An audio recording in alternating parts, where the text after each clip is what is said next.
Hello friends, here I am CMA Shefali Mittal and our next topic is valuation of option. So let us start our next topic, which is valuation of option, and which is very important.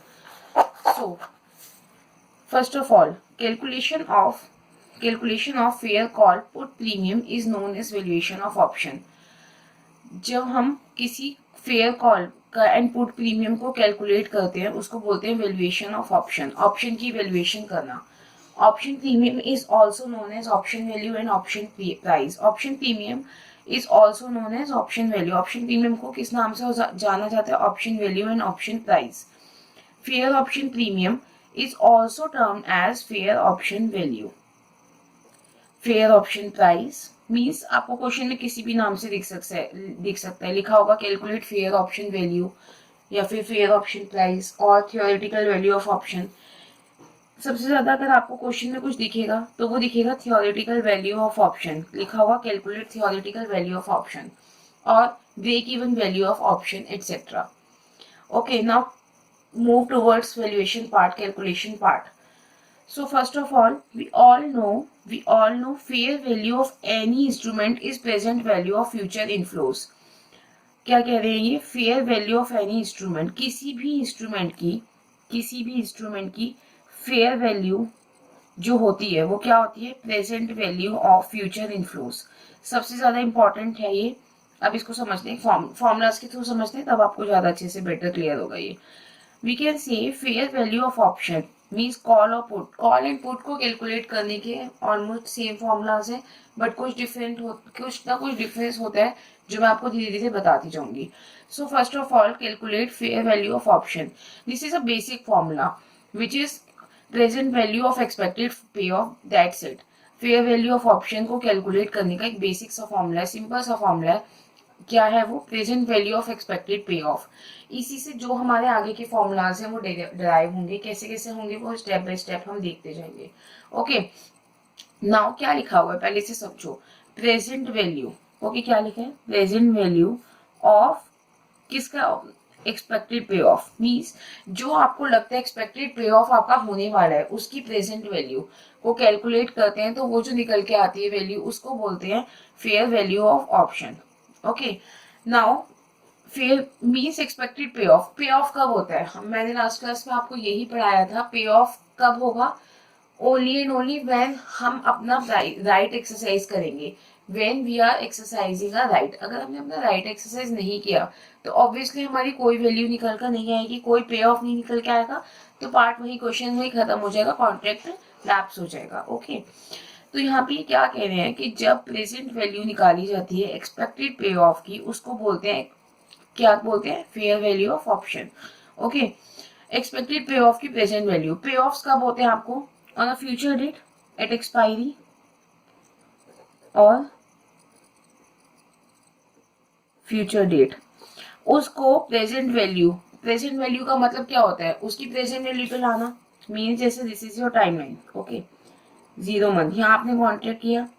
This is your expiry date which is after 6 months.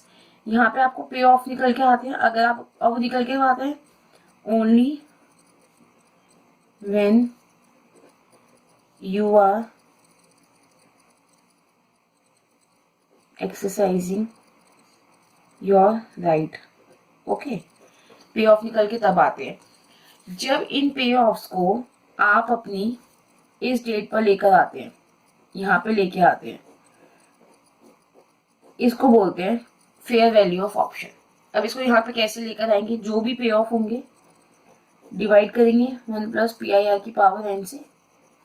Okay, और अगर interest question में वो दे रखा है आपको rate of ये exponential वाला rate, तो इसमें निकल कर आता है ई की पावर आर टी.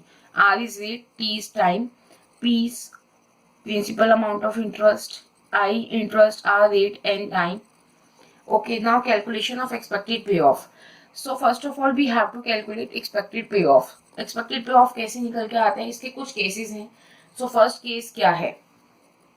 सबसे पहले आप ये देखिए, आपने क्या देखा?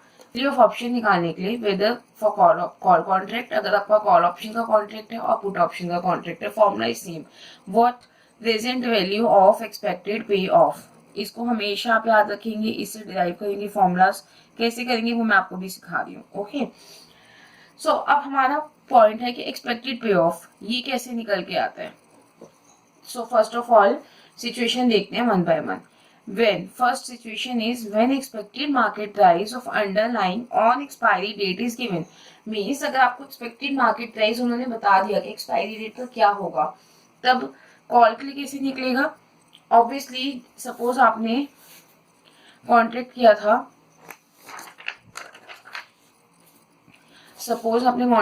था, कि हम 500 का आज है प्राइस 0 मंथ पर, आफ्टर 6 मंथ प्राइस हो गया 600। मीन जो शेयर आप 500 का अपने कॉन्ट्रैक्ट की वजह से खरीदेंगे, वो क्या आप 600 का मार्केट से खरीदेंगे? नहीं, आपने अपना प्राइस कॉन्ट्रैक्ट ले लिया। ये आपका क्या था, 500 जो प्राइस हुआ था वो कॉन्ट्रैक्ट प्राइस था, और एक्सरसाइज प्राइस भी बोलते हैं, जैसे मैंने आपको बताया था लास्ट क्लास में। ओके, सो पे ऑफ क्या होगा, pay off is your 100 rupees, pay off is equal to 100 rupees. कैसे आया, 600 माइनस 500, 600 एक्सपायरी डेट वाला price and this is your exercise price, exercise price और स्ट्राइक प्राइस। तो क्या देखा इन्होंने, expected pay of call option में कैसे निकालते हैं, expected price market price minus strike price. Okay, and expected put option में कैसे निकालते हैं, strike price minus expected market price. Now second situation is when more than one expected market price given with their probabilities, means इसमें क्या, आपने contract किया 500 का and expected price ये आपका एक्सरसाइज प्राइस है, और एक्सपेक्टेड मार्केट प्राइस हो गया 600, 700, 400।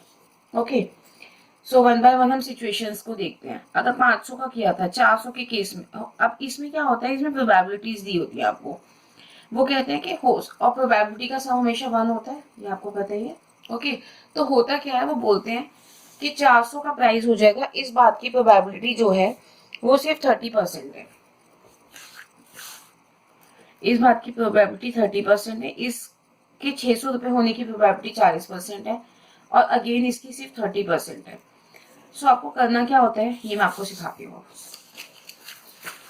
आपको क्या करना होता है, इसमें पे ऑफ का फॉर्मूला होता है, पे ऑफ जितने भी हैं 400, 600, 700 उनको उनकी प्रोबेबिलिटी से मल्टीप्लाई करेंगे, expected market strike price minus करेंगे, strike price same as it is. So हम यहाँ पे क्या कर रहे हैं, एक्सपेक्टेड ये है तो इसी का फॉर्मूला, बट पे ऑफ निकालने का फॉर्मूला क्या है, वो ये है।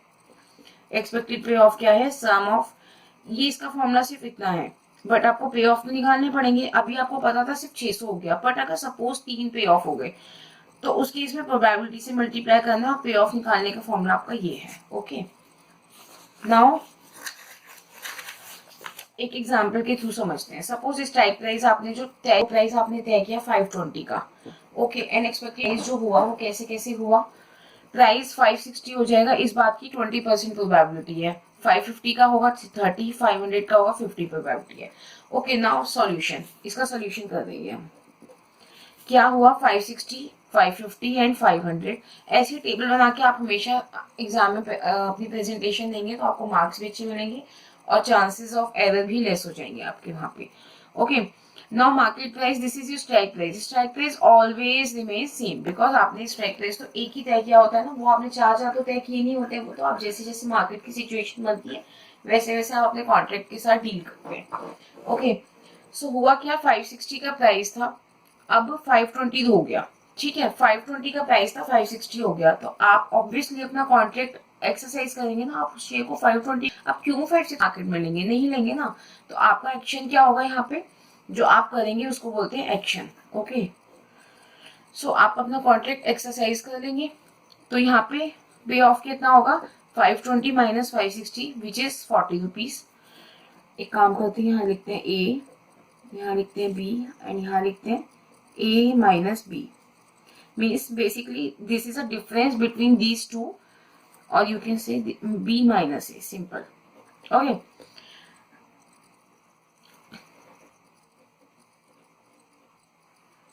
पे ऑफ का फॉर्मूला क्या होता है हमारा, x market price minus strike price.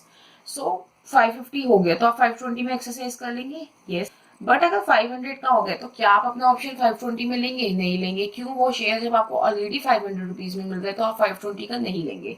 सो यहाँ पे आके एक्शन हमारा क्या होगा? लैप्स। एंड लैप्स के केस में मैंने क्या बताया था आपको? Pay off would be always negative when you are not exercising your right. So pay off it is 0 and in this situation 40, in this situation 30. Now calculation of average payoff. 40 इस बात की होने की प्रोबेबिलिटी क्या थी? 0.20। तो 40 into 0.20 हम 1 bye 1 पे ऑफ को उठाएंगे एंड उसकी प्रोबेबिलिटी से मल्टीप्लाई कर देंगे। ओके, तो 40 into 0.20, 30 into 0.30 and 0 into 0.50। So basically this comes to ₹17। Okay, now this is a calculation of how to calculate payoffs, average payoff when you have probabilities with different expected market price. Here you are not having a single price. Here you have more than one prices on your expiry date, expected market price. So one is यहाँ पे आपको tension रखने की जरूरत है। क्यों है? In this situation आप ऐसा भी कर सकते हैं, गलती से आप अगर ये कर देंगे, आप एक्सपेक्टेड पे ऑफ निकालना होता है फर्स्ट स्टेप, इसका फॉर्मूला होता है हमारा ये। ओके, तो आपको क्या नहीं करना है हमेशा वो देखिए।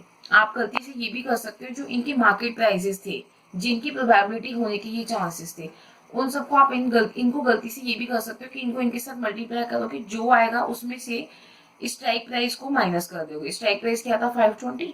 तो आप अगर गलती से ये करते हो तो देखो क्या आंसर आएगा? 560 multiply 0.20 which is probability, 550 into 0.3, 500 into 0.5 comes to 520। Okay, so here what will you do? Expected payoff is 527 minus 520 and it comes to ₹7. And here expected payoff is comes to ₹17. Means you are doing wrong now. So never use this approach in this type of question. Always first calculate whether you are exercising your contract or not, and then when payoff comes at positive side, multiply those payoff with their probabilities and calculate average payoff. Okay, now calculation of third situation. Third situation is when expected price of underlying is not given. Means अभी जो हम last questions तक मिल रही थी वो अगर आपको given ही नहीं है, but spot price of underlying is given.